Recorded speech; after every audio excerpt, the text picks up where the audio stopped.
what I want to say as a former commissioner is that the issue of hearing firsthand from those who were there means honoring the survivors. And I want to acknowledge all of the survivors who are in the room today. I know some of you, I recognize some of you, and I know there are probably others whom I haven't met, as well as intergenerational survivors. But the second is to say that all that they have taught us in many ways is directly tied to the second part of the conversation, which is about treaty rights and moving forward and hope. Because I think one of the things that we do to ourselves as a disservice is to think about treaties in a narrow way of being legal obligations. And we are greatly indebted to David Nagawa and colleagues of his who have used the legal tools at our disposal to pursue treaty rights. But it is also to the heart of what he was suggesting about the spirit of and intent of treaties that we need to remind ourselves, all of us, the most of us in this room who are not lawyers, that treaties are also sacred covenants. They are spiritual contracts, spiritual obligations about relationship and about honoring each other and one another. And so everything that we have been learning through the Truth and Reconciliation Commission about the past is directly relevant to everything we need to know about learning how to live into our treaty obligations, our treaty covenants, in the manner in which they were intended. And I think it would be fair to say that for those of us in the Commission, that is what we mean in the spirit of that very confused and contested word of reconciliation. How do we normalize reconciliation, which, by the way, was the word we were given in our mandate. So we were kind of stuck with it, whether we were completely comfortable with the word or not, and we truly were not completely. But it's the word we were given in our TRHC mandate. And I think the question is, how do we normalize reconciliation as part of our expected, ordinary ways of being in relationship with each other and living in Canada? To normalize that, as opposed to it being an extraordinary kind of political flavor of the month, which in my deepest fears may be what's going on in some of the rhetorical, I agree with David, the rhetoric statements that we hear. And that's why in our TRC calls to action, we stressed over and over again that reconciliation belongs to all of us. It's not just up to elected leadership. And it is certainly not just up to lawyers. And that is why our calls are aimed at many, many sectors of society, Indigenous and public governments, our schools and universities, lawyers and judges and teachers, doctors and social workers, business leaders and the media, the world of sports and the arts. If you have not read yet the 94 calls to action, that needs to be your first practical action step. Read them and ask yourself, where does my name belong? Either as an individual or as a member of, no doubt, many collectives that you are part of, whether in professional associations or in faith communities or in recreational groups and arts and sports communities. We also had very specific things to say to the churches, because they were the ones who ran the schools on contract to the government, but as well to the many other faith communities who are now increasingly proclaiming a spirituality of reconciliation. Earlier this week, I was in Norway at a forum organized by the World Council of Churches and the Sami churches of Norway and Sweden and Finland. They come from a Lutheran Protestant tradition, but here's the question they asked me in the broader context of the World Council of Churches. And I think in a way it's a variation of what you're contemplating here today. How can churches serve as a solidarity base in the struggles for greater respect and implementation of Indigenous peoples' rights? I want you to hear this. That was me. That little boy. We suffered abuses of all kinds, physical, sexual, But the worst thing of all was the emotional and spiritual abuse that stayed with us throughout our lives. Just one of the 7,000 people who spoke to our commission. The worst thing of all was spiritual abuse. So what can the church do? I think begin by recognizing, within the Canadian context at least, that the church cannot claim to be part of the solution without first, and not once, but as part of the ongoing story, acknowledging to what extent it's been part of the problem. Through papal bulls that presume Christian discovery of any lands previously inhabited by non-Christians, through massive church real estate acquisitions throughout the world on unceded ancestral lands, through indoctrinating others, sometimes forcibly, into European ways of thinking, speaking, and praying. I was raised a Christian, and I've often wondered what Jesus would have to say about all of that. I've asked myself that question many times over the past 6.5 years. What would Jesus have to say about that? In fact, sometimes I've said, what in God's name were we thinking? For despite what we know about the history of residential schools, we are, as others have noted, still removing Indigenous children from their families and communities at alarming rates, growing rates, and putting them into the child welfare system. We still share fewer resources with Indigenous communities for quality education and childcare services. We are still neglecting treaty obligations and making decisions about land and resources without the knowledge or consent of Indigenous peoples who claim them as homelands. We still have such a long way to travel as church, as society, and as a world community. Our Truth and Reconciliation Commission issued that challenging set of calls to action, and a number of them were specifically targeted for churches and faith communities. To comply with the UN Declaration on the Rights of Indigenous Peoples. That's the one that people zero in on the most, and which, because it had a deadline attached to it, the churches have actually, many of them, given a formal response in the end of March. But we say more than that. We say also to participate with Indigenous peoples and governments in the creation of a new covenant on reconciliation and inviting signatories from all upholders of social justice. We call also to educate congregations about the church's own role in colonization and residential schools specifically, and to reaffirm a commitment to reconciliation. We call on those faith communities to train their church leadership, not only to know the truth about their church's own histories, but also to respect Indigenous spirituality in its own right. And I appreciate what Chief Norton had to say about the missing children. I too see that as hugely unfinished work. And I could say more about that if the question comes up later, but important for the churches to play a role in commemorating the children who died at the schools, and we have some specific suggestions about that in the report.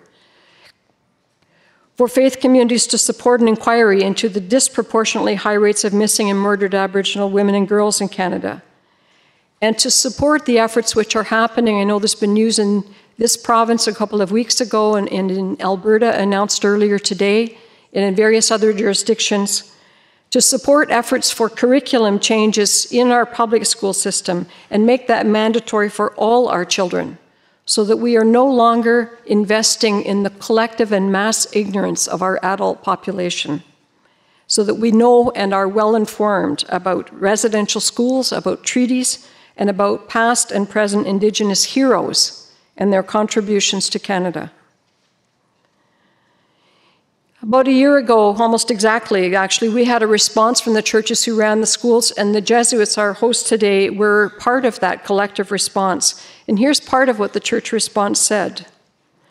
We welcome the Commissioner's call to the parties to the Indian Residential School Settlement Agreement for a new covenant of reconciliation that would renew and expand our shared commitment to the continuing work of reconciliation, and we invite others into that work, including new Canadians, While they were not part of the historic injustice, they are now part of a country in which understanding and addressing that injustice is a national priority for all Canadians. And above all, we welcome the Commissioner's calls to action as providing the basis for a wide and transformative conversation among Canadians about the better future we intend to foster, not just for Indigenous peoples, but for all who long to live in a society grounded in right relations and equity. So putting all of that into action, and I know that that's what you're contemplating, the final sentence of that response says this: "May the Creator guide us as we continue in the work of healing, justice, and right relations for the generations it will take." May the Creator guide us. Well, for those of us, and I know it's many of us in this room, raised as Christians, the Creator's guidance is in teachings from the Bible and the stories of Jesus. And I remember as a child myself, my favorite Bible teaching was the Sermon on the Mount. It's a kind of a tribute to the little guy. At least that's how I always understood it. Those people who live in the quiet, unheard corners of our world and of our country. I have invoked the teachings of that many times in my mind in the recent years and in fact in recent months, as we've witnessed, for example, the exodus of Syrian refugees, as we've heard the latest cries, and I know you heard about them again this morning from Madawapiskat, as we've witnessed the cries from the mothers and families of the missing and murdered Indigenous women, and for me especially and unforgettably, is I have witnessed the heartbreaking lived experiences of thousands of residential school students in our family, and in our country rather, and of their children and their family members. You'll see what I mean. Blessed are the poor in spirit, for theirs is the kingdom of heaven. How could I learn when I was afraid and humiliated all the time? I was punished for who I was, not what I did. What did I do so wrong? I was just a little kid.